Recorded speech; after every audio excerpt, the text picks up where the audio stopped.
सुप्रभात। आज हम आप सभी लोगों को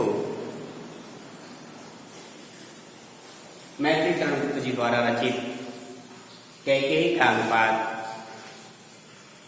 पाठ का अध्ययन करेंगे। इसकी एक छोटी सी कथा है। जिस समय राम, लक्ष्मण और सीता वनवास को चले जाते हैं, उस समय जब भरत जी ननिहाल से आते हैं तो देखते हैं कि न सीता जी हैं, न लक्ष्मण जी हैं, न श्री रामचंद्र जी हैं। तो वे सबसे पूछते हैं और पूछ करके कहते हैं कि हमारे भैया राम कहाँ गए? सीता माता के समान मेरी भाभी कहाँ चली गई? मेरा भाई लक्ष्मण कहाँ चला गया? सारी बातें जब पूछ लेते हैं तो उन्हें पता चलता है कि वे सभी तो वनवास को चले गए। जब पता चलता है वनवास को चले गए हैं तो अभी कहते हैं कि हम अपने भैया राम, लक्ष्मण और सीता को मनाने के लिए बन जाएंगे। जब बन जाने की बात कह देते हैं तो उनकी माता हैं कैकेयी, वे भी कहती हैं कि मैं भी चलूंगी। इस तरह से उनका पूरा राज समाज उनके पीछे राम को मनाने के लिए चल देता है।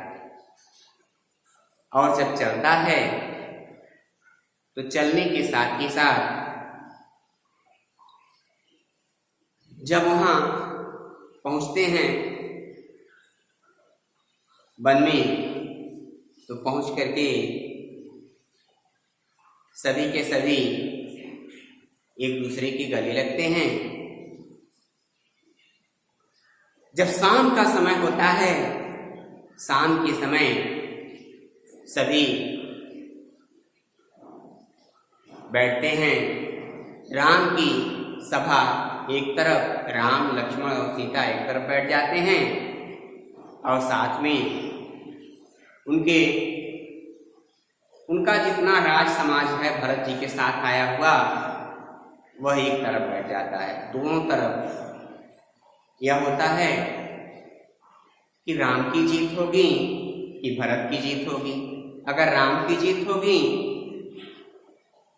तो भरत के साथ नहीं जा सकते हैं, लेकिन अगर भरत की जीत होती है, कैकेयी की जीत होती है, तो सभी अयोध्या को लौट जाएंगे, वन से अयोध्या जाएंगे। यही प्रसंग है। अब प्रसंग यहीं से शुरू होता है कि तदंतर बैठी सभा उठज के आगे, नीले बितान के तले दीप बहु जागे, टकटकी लगाए नयन सुरों के थेवे, परिणामोत्सुक उन भयातुरों के थेवे, उत्फुल्ल करौंजी कुंद वायु रह रहकर, करती थी सबको भुवन बाहु रह रहकर। यह चंद्रलोक था कहाँ चांदनी वैसी, प्रभु बोले गिरा गंभीर निर्नित जैसी।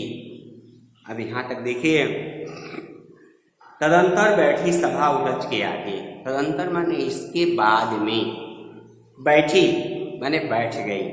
सभा राम और भरत की, दोनों तरफ की सभा अपने अपने स्थान लेकर के बैठ गई।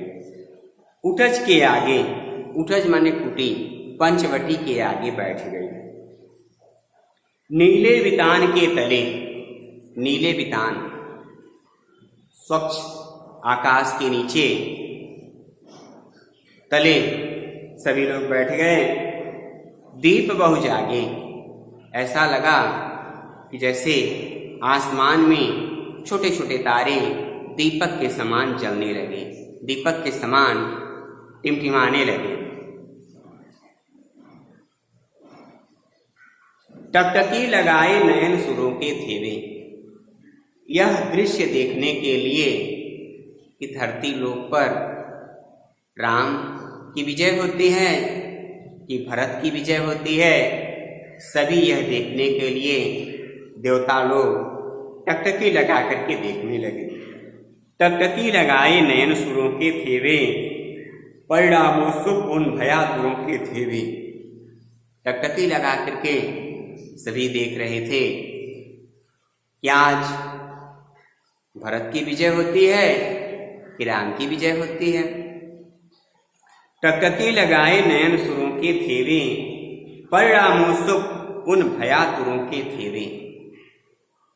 परिणाम जानने के लिए, परिणाम के लिए उत्सुक थे सभी एक दूसरे की कि क्या होने वाला है। परिणाम उत्सुक उन भयातुरों के थेवे, भय से आतुर सभी थे। भरत की विजय होती है कि राम की विजय होती है, सभी यह देखने के लिए परेशान थे, एक दूसरे को टकटकी लगा करके देख रहे थे। भयातुरों के थेवे, उत्फुल्ल करौंदी कुंद वायुरह रहकर।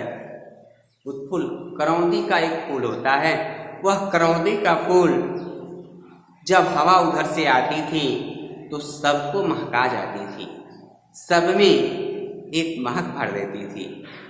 उत्फुल्ल करौंदी कुंद वायुरह रहकर, करती थी सबको पुलक पूर्णमह महकर। करती थी सबको पुलक पूर्णमह महकर, वह महमका करके, वह गमका करके एक बार में चली जाती थी। वह चंद्रलोक था कहाँ चांदनी वैसी, और चंद्रलोक में भी लग रहा था कि वैसी चांदनी नहीं है जैसी चांदनी वहाँ छिटकी हुई थी, जैसी चांदनी वहाँ उस समय थी। वह चंद्रलोक था कहाँ चांदनी वैसी, प्रभु बोले गिरा गंभीर नीरनिधि जैसी। प्रभु श्री रामचंद्र जी गंभीर वैसे भी थे, गंभीर स्वर में बोलते हैं, बड़े ही उत्साह के साथ बोलते हैं। प्रभु बोले गिरा गंभीर नीरनिधि जैसे, पानी के समान धीरे से वह अपने भाई से बोलते हैं, कहते हैं। अब यहीं से सभा का पूर्ण आरंभ हो जाता है। हे भरत भद्र अब कहो अभिक्षित अपना, सब सजग हो गए भंग हुआ ज्यों सपना। हे आर्य रहा क्या भरत अभिक्षित अब भी, मिल गया अकंटक राज तुझे अब तब भी। पाया तुमने तरुतले अरण्य बसेरा, रह गया अभिक्षित विशेष तदपि क्या मेरा। अब कहते हैं हे भरत भद्र अब कहो अभिक्षित अपना। हे भरत, हे मेरे भाई, तुम अपना अभिप्राय बताओ, तुम किस लिए आए हो, क्या चाहते हो, मैं कौन सी तुम्हारी सेवा कर सकता हूँ, यह तुम बताओ। हे भरत भद्र अब कहो अभिक्षित अपना, जो तुम्हें कहना है हे भाई तुम उसे हमारे सामने कह दो। सब सजग हो गए भंग हुआ जो सपना। सभी सजग हो गए, ऐसा लगा कि जैसे कोई स्वप्न से उठ खड़ा हुआ है। सभी जैसे लग रहा था कि सपना देख रहे हैं, ऐसे सभी लोग सजग हो गए। सभी एक दूसरे का मुंह देखने लगे। हे आर्य रहा क्या भरत अभिक्षित अभी। भरत खड़े होकर के वह कहते हैं कि हे भाई, मेरा अभिक्षित क्या रह सकता है, मेरा अभिप्राय क्या रह सकता है, यह आप जान गए होंगे, यह आपके मन में यह बात आ गई होगी। अभिक्षित अब भी मिल गया अकंटक राज उसे तब भी। तुम्हारे भाई को अर्थात मैं भरत को खड़ा राज्य मिल गया, अब इससे बड़ी इच्छा क्या हो सकती है। मेरे लिए तो सबसे बड़े कष्ट की बात यही है।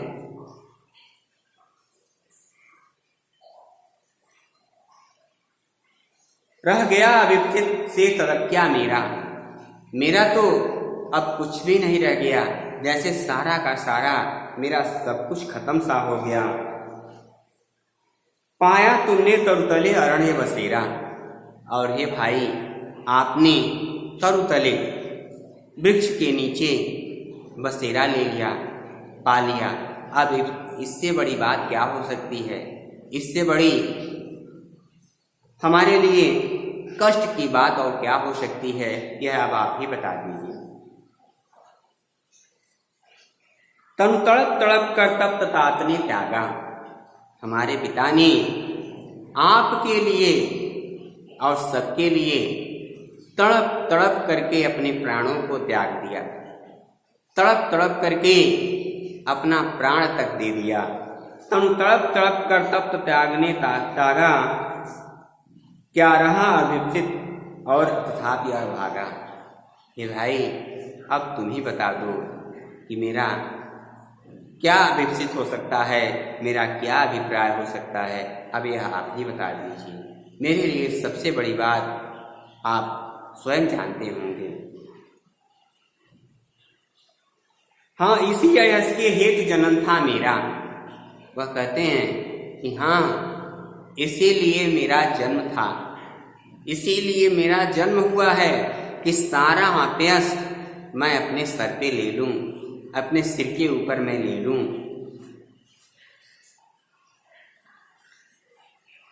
निज जननी के हाथ हनन था मेरा, और मेरी माता के हाथ ही मेरा हनन लिखा था। ऐसा हमारे मन में आ रहा है, ऐसा मेरी बुद्धि में आ रहा है। अब कौन अभिप्सित और आर्य वह किसका? अभी भैया अब आप ही बता दीजिए कि मेरा कौन सा अभिप्सित बाकी है, कौन सा मेरा कार्य बाकी है, वही आप बता दीजिए। संसार नष्ट है, भ्रष्ट हुआ घर जिसका, और आप तो जानते ही हैं कि जिसका घर ही भ्रष्ट हो गया उसका संसार भ्रष्ट हो गया। संसार में उसे कोई देखने वाला, कोई समझने वाला नहीं है, जिसका संसार ही नष्ट हो गया, जिसका सब कुछ नष्ट हो गया। हे भाई, आप यहाँ जंगल में चले आए, वहाँ पिता ने तड़प तड़प करके हम सभी के लिए अपने प्राण दे दिए। अब इससे बड़ी बात क्या हो सकती है? मुझसे मैंने ही आज स्वयं मुख फेरा। ऐसा लगता है कि मैं अपने से ही मुंह फेर लिया है। कुछ पता नहीं कि आगे अब क्या होने वाला है। हे आर्य बता दो तुम्हें अभिप्सित मेरा। हे भाई, हे राम, हे श्री रामचंद्र जी, अब आप ही बता दीजिए कि मेरा अभिप्सित क्या हो सकता है, मेरा क्या आगे हो सकता है। अब आप ही बता दीजिए। हे आर्य बता दो तुम्हें अभिप्सित मेरा अभिप्सित क्या है, यह अब आप ही बता दीजिए। प्रभु ने भाई को पकड़ हृदय पर खींचा। प्रभु ने, श्री रामचंद्र ने अपने भाई को पकड़ करके अपने हृदय पर खींच लिया, अपने ऊपर खींच लिया और खींच करके कहा। प्रभु ने भाई को पकड़ हृदय पर खींचा, रोदन जल से सविनोद उन्हें फिर सींचा। और रोदन जल से, आंसुओं के बूंदों बूंदों से वह अपने भाई भरत को और राम को जैसे उन्होंने सींच दिया, ऐसा मन का भाव था उनका, और उन्होंने अपने भाई को ही सींच दिया।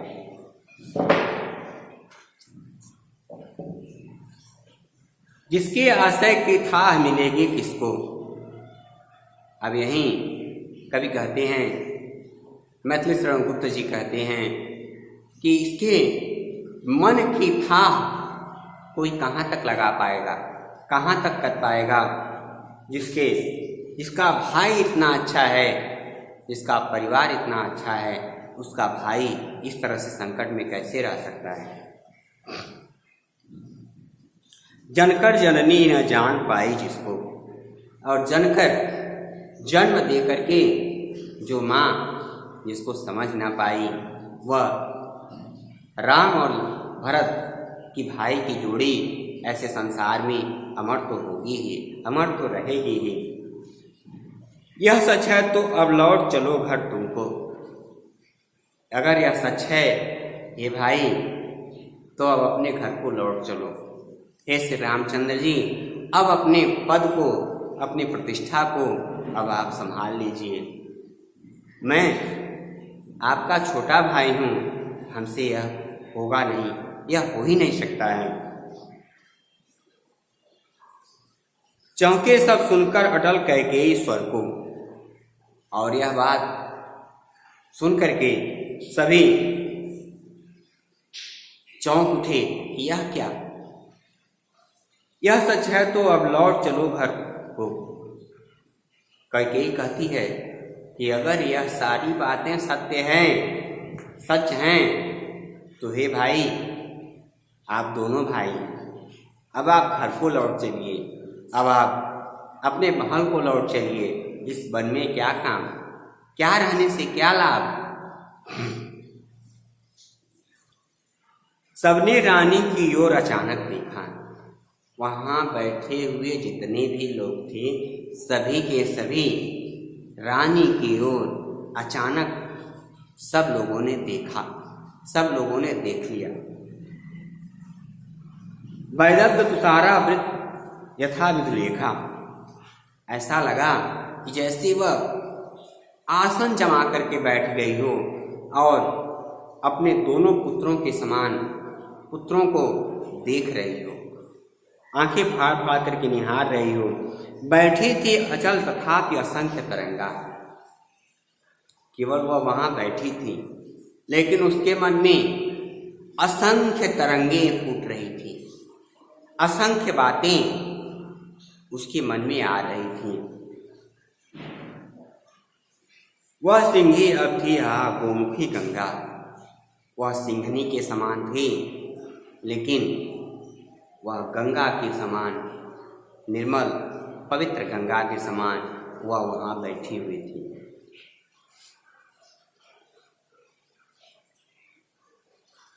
हाँ जानकर भी नहीं मैंने भरत को जाना।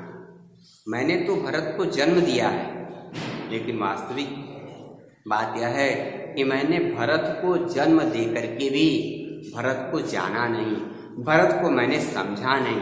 यह मेरी भूल है, यह मेरी गलती है। सब सुन ले, तुमने स्वयं अभी यह माना। सब सुन ले, सभी यह जान ले कि मैंने भरत को तो जन्म दिया है, लेकिन मैंने भरत को समझा नहीं है। यह मैं स्वयं अपने ही मुख से कह रही हूँ।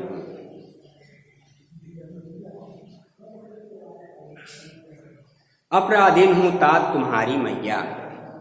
हे भाई, मैं तो अपराधीन हूँ, मेरा सबसे बड़ा अपराध है और यही मेरी भूल है, यही मेरी सबसे बड़ी गलती है।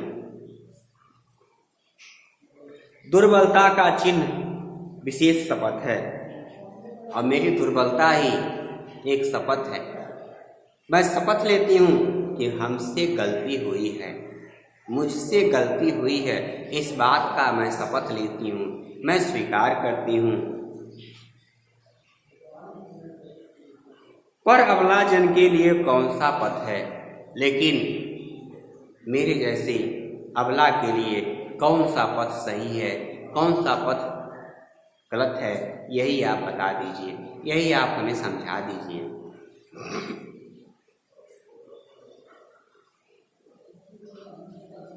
पर अबला जन के लिए कौन सा पथ है।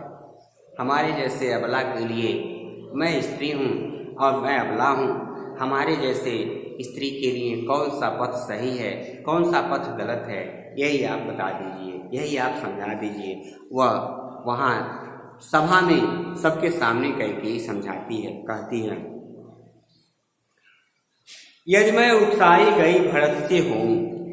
वह कहती है कि अगर मैं भरत से उकसाई गई हूँ, भरत अगर हमें उकसाया है, भरत ने हमारा कान भरा है, तो यह बात ऐसा कभी नहीं है, ऐसा हो ही नहीं सकता है। तो पति समान ही स्वयं पुत्र भी खोऊं। तो पति तो हमारा चला गया, पति के समान ही मैं अपने पुत्र को भी खो दूं। इतना बड़ा शपथ लेती है, इतना बड़ा वह अपने ऊपर अकलंक की भागिनी बन करके वह इतनी बात बताती है। ठहरो, मत रोको, कहूं सो सुन लो, और कुछ समय ठहर जाओ, कुछ समय रुक जाओ, और जो बात मैं कहती हूँ उसे आप सभी सुन लें, उसे आप सभी समझ लें। पर अबला जन के लिए कौन सा पथ है, लेकिन मेरे जैसे अबला के लिए कौन सा पथ है, कौन सा रास्ता है, यही आप बता दीजिए, यही आप हमें समझा दीजिए। ठहरो, मत रोको, मुझे कहूं सो सुन लो, और ठहर जाओ, जो बात मैं कहती हूँ उसे आप सभी सुन लें, उसे आप सभी समझ लें।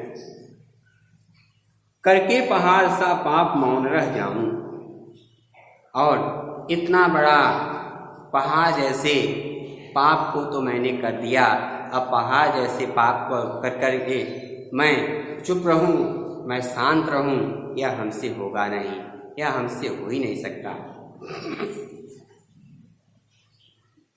राई भर भी अनुताप न करने पाऊं। और वह अंत में कहती है कि इतना बड़ा पाप करके मैं राई भर, मैं छोटा सा अनुताप भी ना कर पाऊं, मैं उसके बराबर तो नहीं कर सकती, लेकिन कुछ तो उसका अंश तो कर सकती हूँ। श्री नक्षत्र शशि निशा ओस टपकाती। ऐसा लग रहा था कि जब ओस टपक रही थी ऊपर से, तो जैसे लग रहा था कि आकाश तक रो रहा है, धरती रो रही है, एक एक बूंद धरती पर टपक रहे थे, एक एक बूंद धरती पर गिर रहे थे। ऐसा लग रहा था कि आकाश रो रहा है, धरती रो रही है। उसकी बात सुन करके सब अपने हृदय पर जैसे पत्थर रख रहे थे। रोती थी नीरव सभा हृदय थपकाती। ऐसा लग रहा था कि जैसे रात रो रही हो, रात का समय रो रहा हो, धरती रो रही हो, और धरती के साथ ही साथ सभी, उसके साथ सभी रो रहे हों, ऐसा प्रतीत हो रहा था। ओस की एक एक बूंद टपक रही थी, ऐसा प्रतीत हो रहा था कि सभी रो रहे हैं। उल्का से रानी दिशा दीप्त करती थी, और उल्का की तरह, उल्का पिंड की तरह एकदम लाल उसका शरीर। ऐसा लगता था कि जैसे वह सभा को संबोधित कर रही है, सभा से कुछ कह रही है। सब में भय विस्मय और खेद भरती थी। वहाँ बैठे जितने लोग थे, सबके हृदय में, सबके मन में जैसे वह खेद भरती थी, जैसे वह अपना संताप प्रकट कर रही थी, ऐसा प्रतीत हो रहा था। सब में भय विस्मय खेद भरती थी। क्या कर सकती थी मरी मंथरा दासी। और वह अपनी बात बताते हुए कहती है कि मरी हुई मंथरा के समान मेरी दासी थी, वह मेरा कुछ नहीं कर सकती थी, लेकिन मेरा मन ही विश्वास नहीं किया। राजा राम बने या भरत, कोई बने। यहाँ तक तुलसीदास जी ने लिखा है कि को नृप होए हमें का हानि, चेरी छाड़ का होवे रानी। राजा कोई बने, उससे लेना देना क्या है? क्या जो राजा बनेगा, क्या मैं उसकी रानी बन जाऊंगी? ऐसा तो हो नहीं सकता। तो वही कहती है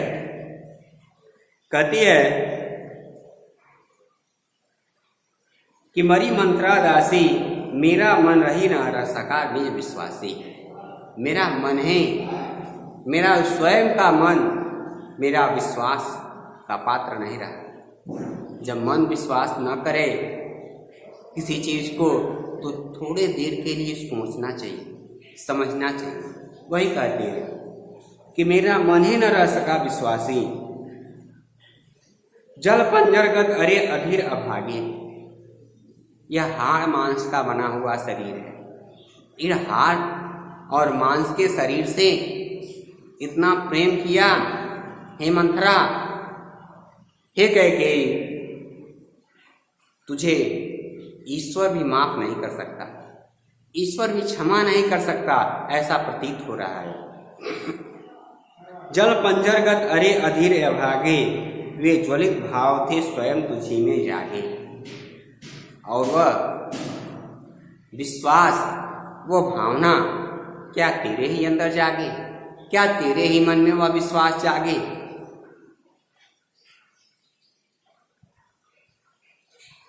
पर था केवल क्या भाव ये मन में? क्या प्रेम का भाव नहीं था? क्या केवल घृणा का ही भाव था? क्या नफरत का ही भाव था?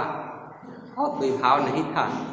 मन में तो सारे भाव जागृत होते हैं। अच्छे विचार भी आते हैं, बुरे विचार भी आते हैं। क्या हे कैकेयी, तेरे मन में अच्छे विचार नहीं पनपे? क्या बुरे विचार ही पनपे?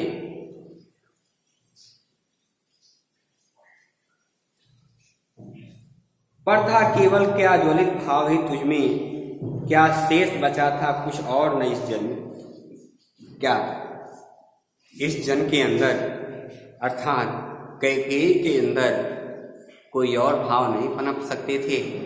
बस वही बुरे भाव ही पनपे।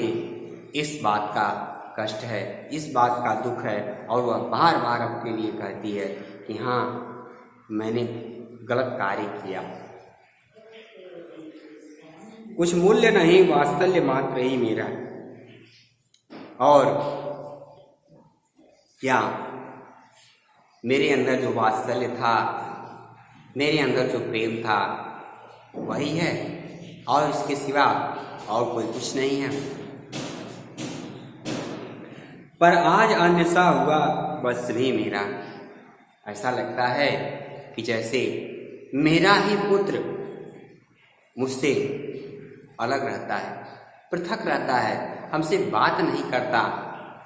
हे राम, अगर तुम घर चलोगे, अयोध्या की सत्ता संभाल लोगे, तो शायद मेरा भरत मुझसे बोलने लगेगा, हमसे कहने लगेगा, अपनी बात बताने लगेगा। थूके मुझ पर त्रैलोक्य भले ही थूके। वह कहती है कि तीनों लोक मेरे ऊपर भले ही थूके, भले ही कुछ कहे। अब कहना है तो कहे, इसमें मेरा क्या? मैं क्या कर सकती हूँ? मैंने तो गलत कार्य कर ही दिया। थूके मुझ पर त्रैलोक्य भले ही थूके, जो कोई कह सके क्यों चूके। वह कहती है कि तीनों लोग मुझे जो कहना है कहे, वह क्यों चूके? मेरी गलती है, मैंने जो किया। वास्तविक बात है कि सभी हमारे ऊपर कहेंगे। छीने न मातृपद किंतु भरत का मुझसे, भरत का मुझसे राज्य न छीने, यह मैं सभी से कह रही हूँ। सबसे मैं यही बात कहती हूँ। रे राम, दुहाई करूं क्या तुझसे? और हे राम, मैं तुमसे कौन सी दुहाई करूं? मैं तुमसे क्या कहूं? हमें यही बात समझ में नहीं आती। हमें यह तुम बताओ। कहते आते थे यही अभी नरदेही। नरदेही माने मनुष्य की देह। मनुष्य की देह अभी यही कहती हुई चली आती थी कि माता का मन कभी विचलित नहीं हो सकता। लेकिन आज के बाद लोग कहेंगे कि पुत्र तो पुत्र है, लेकिन माता कुमाता हो सकती है। देखिए कैसे कहती हैं, माता न कुमाता पुत्र पुत्र भले ही कुपुत्र। माता कभी कुमाता नहीं हो सकती, पुत्र भले कुपुत्र हो जाए, लेकिन आज के बाद ऐसा कोई कहेगा नहीं।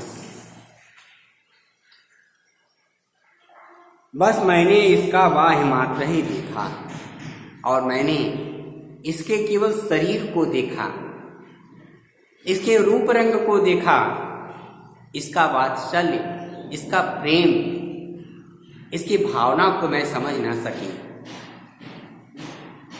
और वह कहती है कि दृढ़ हृदय न देखा, मृदुल गात्र ही देखा। इसका मैंने केवल हृदय न देखा, इसका सुंदर शरीर मैंने देखा और मैंने कुछ देखा नहीं। मेरा और कोई देखने का जो मन है, बुद्धि है, वह मैंने कभी देखा नहीं। धन्यवाद।